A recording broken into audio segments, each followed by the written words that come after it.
to mask or not to mask? That's the question we're expecting an answer to when it comes to California's school kids. Good evening and thanks for joining us. I'm Carlo Cicchetto. Happy Friday. I'm Marcella Lee. Governor Newsom is set to make an announcement about the state's mask mandate for students on Monday. But as CBS 8's Kirsten Holmes tells us, what should happen next is still up for debate.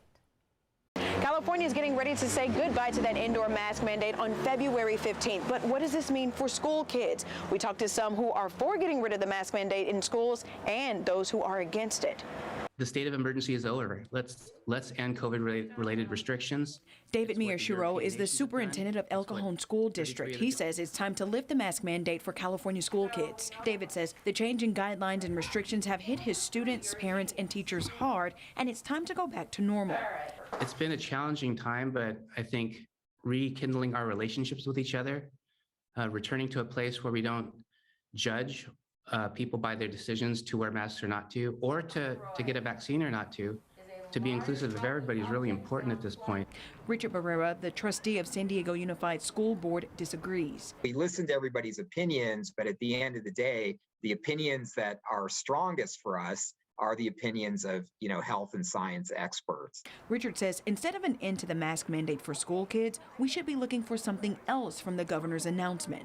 Beginning of a conversation to what some people call off-ramps, to masking. In other words, if you hit certain criteria in terms of percentage of students who are vaccinated, where case rates are, that you might start to see, a relaxing of the indoor mask mandate. Dr. Davey Smith at UC San Diego says it's time to start the conversations about how we make the turn from restrictions depending on vaccination and infection rates.